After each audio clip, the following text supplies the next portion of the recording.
Hello, this is Angelia, and you are listening to or watching the podcast, Why You Do What You Do.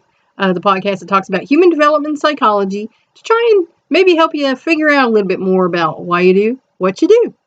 And last time, we left off on talking about elaboration, mnemonics for remembering, blah. So this time we're going to start out talking about selective attention. School-age children can concentrate longer than younger children and can focus on the information they need and want while screening out irrelevant information. And there are people who have problems with that, like people with ADD or ADHD, and some adults even, are preoccupied and have problems with that. For example, they can summon up the appropriate meaning of a word they read and suppress other meanings that do not fit for the context. And most of us do that easily without even thinking about it. Fifth graders are better able than first graders to keep discarded information from re-entering working memory and vying with other material for attention. Again, like I said, except for people that have special circumstances where it's harder for them. This growing ability to control the intrusion of older thoughts and associations and redirect attention to current, relevant ones is believed to be due to neurological maturation. And that definitely helps people to learn. It is one of the reasons memory functioning improves during middle childhood, or it's supposed to. There are people that, have problems, and, if you notice your child's not improving with memory, you might talk to your doctor about that. The ability to consciously direct attention may help explain why older children make fewer mistakes in recall than younger ones. Because if you've ever talked to a toddler and then an older child, you definitely know the difference there. It may enable them to select what they want to remember and what they can forget. And also, as we prune the unnecessary things to move on in life, there's also repression, things that our brain's like, yeah, we're going to lock this away. We don't want to remember this right now. And so that also happens. For example, 9-year-olds may be better able than 5-year-olds to find their way to and from school because they can scan a scene, take in its important features, and remember objects in context, in the order in which the children encountered them. So like a smaller child, walk along the street, they might remember there's an ice cream store and a pet shop, but they might not remember exactly in order how that was, where it was along the street, whereas an older child can, so they can walk, to school better. So your young children shouldn't definitely not be walking to school by themselves anyway, so there we are. Improvements in memory may contribute to the mastery of conservation tasks. Young children's working memory is so limited that, even if they are able to master the concept of conservation, they may not be able to remember all the relevant information. Even if they can kind of learn things a little faster, in some kids they might not be able to recall. So, their brains are still being formed. They may forget that two differently shaped pieces of clay were originally identical. Gains in short-term memory may contribute to the ability to solve problems like this in middle childhood. As a child's application of a concept or scheme becomes more automatic, it frees space in working memory to deal with new information. Because you're pruning those neurons, your brain is. So as you learn more, it kind of gets rid of some of the old stuff to make way for the new stuff, to make more connections and to, make you be able to remember more stuff. This may help explain horizontal décalage. Children may need to become comfortable enough with one kind of conservation to use it without conscious thought before they can extend and adapt that scheme to other kinds of conservation. So learning is a step-by-step process. Conceptual structures, rooted in a culture, within specific domains such as number, story understanding, and spatial relations. As children acquire knowledge, they go through stages in which their conceptual structures become more complex, better coordinated, and multidimensional. For example, a child's understanding of spatial concepts begins by recognizing the shapes of objects, moves on to a sense of their relative size and location, and then to an understanding of perspective. And now you know why they, if you had to worry why they teach these little kids their shapes and stuff like that, now you know. It's all to kind of lead the way, step by step, to things you're eventually going to need to know as an adult. Intelligence IQ tests claim to measure the capacity to learn, and contrasted with achievement tests, which assess how much children already have learned in various subject areas. I'm sure we all remember twice a year those achievement tests that we had to take. You know, it was like a week or two where we're filling in them little bubbles. Oh, man. As both individual and group tests have been refined, their developers have turned from the original emphasis on general intelligence to more sophisticated distinctions among various kinds of abilities and have sought to adapt the test to special needs. One popular group test, the Otis-Lennon School Ability Test, has levels for kindergarten through 12th grade.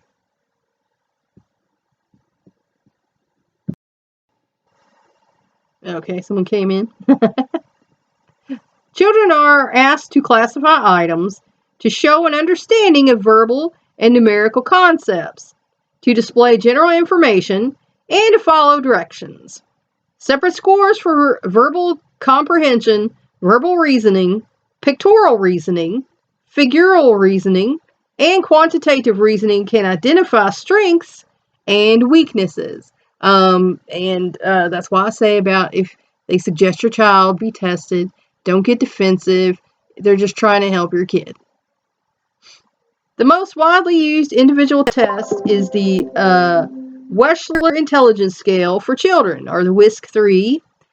This test is for ages 6 through 16, measures verbal and performance abilities, yielding separate scores for each, as well as a total score, with separate subtest scores. It is easier to pinpoint a child's strengths and to diagnose specific problems. For example, if a child does well on verbal tests, such as general information and basic arithmetic operations, but poorly on performance tests, such as doing a puzzle or drawing the missing part of a picture, the child may be slow in perceptual or motor development. A child who does well on performance tests but poorly on verbal tests may have a language problem. Another commonly used individual test is the Stanford-Binet Intelligence Scale. And now I had a child who had a great verbal IQ, but as far as reading and writing it down, because he had dysgraphia, not so much.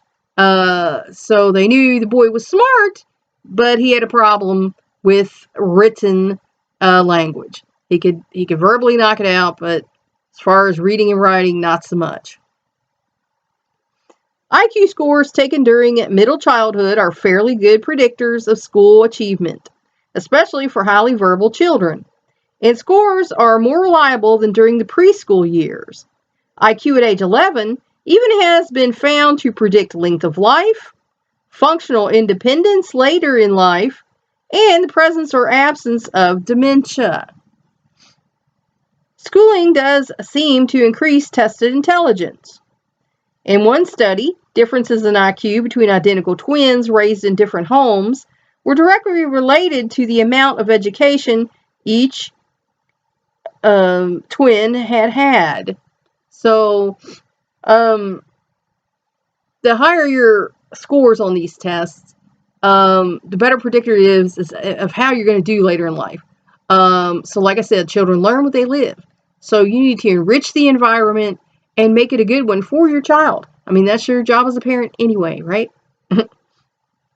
Children whose school entrance was significantly delayed, as happened, for example, in South Africa due to a teacher shortage, and in the Netherlands during the Nazi occupation, lost as many as 5 IQ points per year. Excuse me, and some of these losses were never recovered. So, if you're letting your kids stay home, pulling them out of school, and, some of these games I hear some of these parents, for personal reasons, play, you're only hurting your kid, because when they're not learning, and they're going to score lower on their tests if they have to take some. IQ scores also drop during summer vacation. So these people who are against, summer vacation and against, year-round schooling, that was for you, because it has been proven that they keep the IQ scores when, you go to school year-round. Now, we have breaks. We have air conditioning now in almost all the schools here in America. So honestly, there's not a reason to not have it. Among a national sample of 1,500 children, language, spatial, and conceptual scores improved much more between October and April, the bulk of the school year, than between April and October, which includes summer vacation and the beginning and end of the school year. So what's that tell you? Average test scores vary among ethnic groups, inspiring claims that the tests are unfair to minorities. And we're going to get into that a little bit later about the culture. Culture has more to do with it than capacity, because all humans are basically the same. We have the same brain structure, for the most part. So we all have the potential to have a high IQ. And if anyone's telling you different, there's probably an ist behind that verb that they are. What accounts for ethnic differences in IQ? There is no direct evidence that differences among ethnic, cultural, or racial groups are hereditary, because there used to be schools of thought, mostly from white men, that said this race or that race is inferior intellectually. And hopefully, that's not going on today. But, it was a thing, especially back in like the 1800s.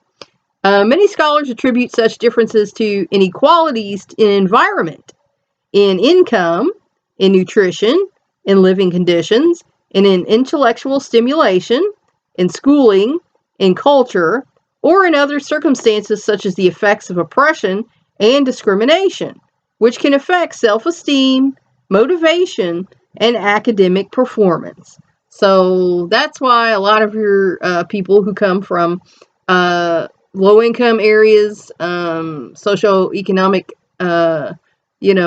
depravity, excuse me, can score poorly. So it's not the color of their skin. It's the circumstances which they come from.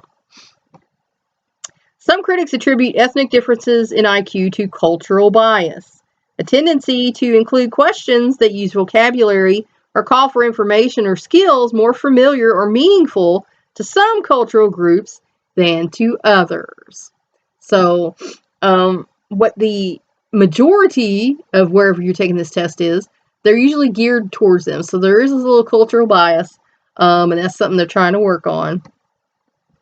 The developers have tried to design culture-free tests with no culture-linked content, by posing tasks that do not require language, such as tracing mazes, putting the right shapes in the right holes, and completing pictures, because that is universal, and, they don't ask questions that maybe someone from another culture wouldn't understand, because it's not something they, experience in their daily life.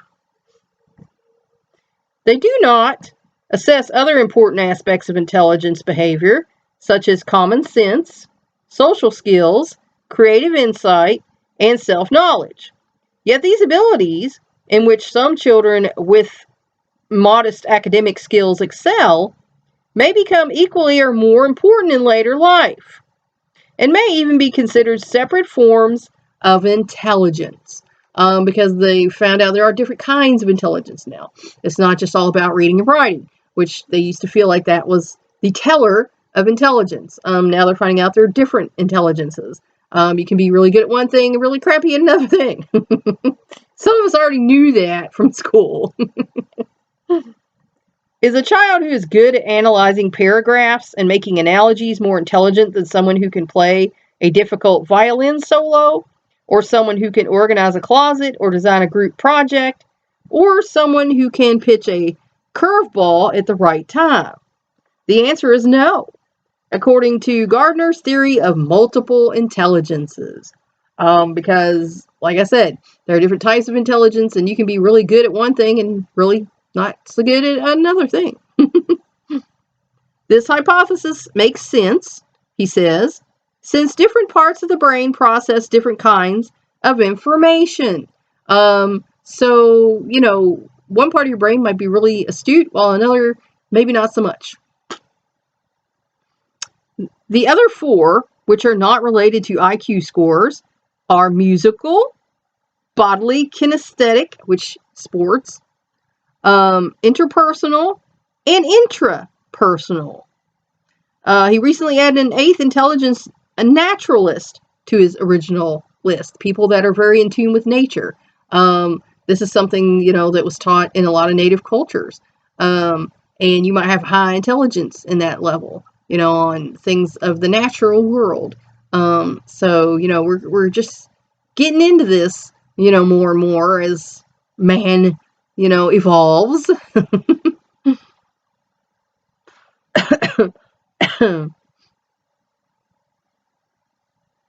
High intelligence in one area is not necessarily accompanied by high intelligence in any of the others. A person may be extremely gifted in an art, precision of movement, social relations, or self-understanding, but not have a high IQ. So you can be a genius in one of these areas and still not have a high, what they call school IQ. Thus, Albert Einstein, the poet T.S. Eliot, and the cellist Pablo Casals may have been equally intelligent, each in a different area. So, like I say, when you start comparing people's intelligence, when it's apples and oranges, because you don't have an accurate, scale if all you're taking into consideration is their reading, writing, and math abilities. Because they might have other geniuses that don't show up on that, black and white test that you're giving them. So, I know one of my kids was, he could chart angles. He played soccer and he could chart angles on the soccer field of like, if I kick it to this, he can get it in the goal. Or if I kick it this way, it can go in the goal. And so, he was pretty good at charting angles. Now, not always so good in getting the foot under the spot in the ball to get it to that area, because stuff happens. All it takes is one little poof one way or another, and it's not going to be perfect. I used to play ball, I understand that, but he was really good at it. So I would say he had a physical genius that a lot of us don't. Extended observation could reveal strengths and weaknesses so as to help children realize their potential, rather than to compare individuals. Because like I said, when you compare individuals, that's not fair, and because everybody's different, everyone's unique, and you're just going to mess them up by comparing them. Stenberg defines intelligence as a group of mental abilities necessary for children or adults to adapt to any environmental context, and also to select the shape, the context in which they live and act. So, it's not just all about an IQ score. It's how able you are to come in your environment and select ways into, what you're going to do in this environment. You have to be able to, adapt, You have to be able to shape your environment, and you have to be able to act and react in your environment. Otherwise, you're kind of stuck with what happens to you, and nobody really wants that in their life. The componential element is the analytic aspect of intelligence. It determines how efficiently people process information. It tells people how to solve problems, how to monitor solutions, and how to evaluate the results. So if you have a mental disability, componential element is the problem for you. What comes easy is other people kind of, like I sometimes will say to some people I know is like, deal with it. Just take it as it comes, figure out what needs to be done, and do it. But for some people, that's extremely hard because they can't do that. And that's a problem. And sometimes you have to help, people with these things. The experiential element is insightful or creative. It determines how people approach novel or familiar tasks. It allows people to compare new informations with what they already know and to come up with new ways of putting facts together. In other words, to think originally. And there are people who are adults and still have never had an original thought in their life. They're following everyone else, doing what everyone else is doing, staying in their lane, following the rules, blah, blah, blah. No original thoughts ever. And I think that's a shame. I think, people blossom when they're more creative, and think of, novel ways to do things. That's like, I would teach my kids how to do a thing. But then, there were several times when well, can I do it like this? I like doing it like this better. This works. And I'm like, yeah, sure, as long as it gets done. But, we always fall back on what we know. So, you can't get super hung up on the right way to do things. However, there are times when the right way to do things is the right way. And that what's going to happen if they don't do the right thing is not going to be a good outcome. So you're within your right to, say that's the way this needs to be done. The contextual element is practical.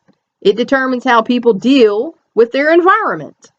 It is the ability to size up a situation and decide what to do, adapt to it, change it, or get out of it. And some people have this problem. Contextual is a problem for a lot of people with a lot of different, mental problems.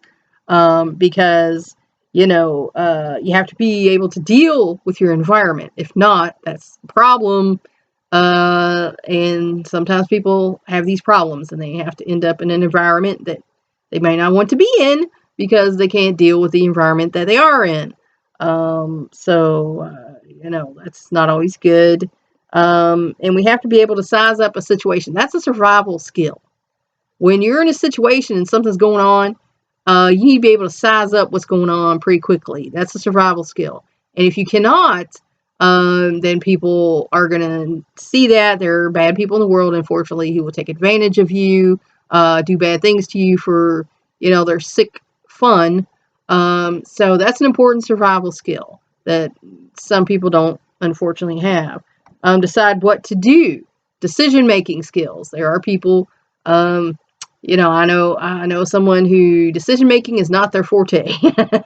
Decisions frighten them. Decisions kind of freak them out, and they don't like to make them. So that can be a problem in people's lives too. You have to be able, it's a survival skill as well, to size up your situation, decide what you're going to do, and the choices are adapt, change it, or get out of it. Because if something's going on, you either need to adapt to it if it's something that's going to happen on a regular basis, and it's something that has to be a part of your life, you're going to have to adapt to it. If it's something that doesn't have to be the way it is, and you can make it more how you want it to be, then you can change it. You have the power to do that. Your life is up to you. If you can change it into something you more want it to be, do it. or get out of it. If it's a bad situation, and you don't have to be in it, get out. Bad relationship, bad work environment. If you can change it and get out, go for it, because that's only going to be better and make your life better if you don't stay in a situation that you don't have to be in, where you're being abused in some way. No one needs that in their life. You have the right to get out. According to Stenberg, everyone has 3 kinds of abilities to a greater or lesser extent. A person may be strong in 1, 2, or all 3. And like I said, your mental abilities have a lot to do with this. Preliminary validation has founded correlations with several other tests of critical thinking, creativity, and practical problem solving, because these are necessary things for you to have as an adult. They were more necessary back in our origins. It sounds like Marvel here. Back in our origins, it was more important that you need to have critical thinking so you can survive. These are all survival traits that help you excel in life. Creativity, if you can think of novel ways of doing things, or you can make something that you need, that's going to help you in your life. And practical problem solving, because we're all going to have problems. And too often, I hear people sitting and complaining about the problems. Solve the problem. If there's a problem, solve the problem. Don't sit there and complain about your problem, because that does nothing to solve the problem. It just gets you upset and stressed out. Problem solving skills. They're important. There is also a completely nonverbal scale for children with hearing impairments or speech or language disorders, and for those whose primary language is not English. So it used to be you couldn't test kids who had hearing disorders, or things where English was not their major language, because the tests were not geared towards them. Tests based on the zone of proximal development, ZPD, contains items up to 2 years above a child's current level of competence. So it's 2 years above where they should be. Examiners help the child, when necessary, by asking leading questions, giving examples or demonstrations, and offering feedback. Thus, the test itself is a learning situation. And I was tested because my parents had decided I was retarded. But, they were very shocked to find out. I believe this is one of the tests that I was giving, and I had to come up with, things. They would say, well, what about this? Oh, well, maybe this. And anyway, my parents were disappointed because my IQ, when I was tested, was 122 back in school. So, the difference between the items a child can answer alone and the items the child can answer with help is the child's ZPD. So if a 7-year-old can answer questions with help from an adult at a 9-year-old level, then that shows their capacity to learn. Versus, if they can't think of any way, even with prompting, that shows their capacity to learn is not so great. So that's why they do that one. By pointing to what a child is ready to learn and how much help is needed, dynamic testing may give teachers more useful information than a psychometric test does, and can aid in designing interventions to help children reach their potential. Because then they know the problem, is not this. It might just be their thinking is not, as advanced as it should be. And maybe they can give them some, work that will help that, or suggestions that will help that. Now, most all schools have ECE one-on-one time with a kid, and these teachers will figure out a way to help the kid with this. So like I say, if your child has to be tested, don't get defensive about it. Don't think it's going to label them or whatever. let the child get the help so they can succeed. So it can be particularly effective with disadvantaged children who often do not do well on conventional psychometric tests, because their environment has not been friendly to them, and they don't have as much knowledge base as a more affluent child would have. And that's where I'm going to leave you today. So I hope this has helped you figure out maybe a little bit more about why you do what you do. Until next time.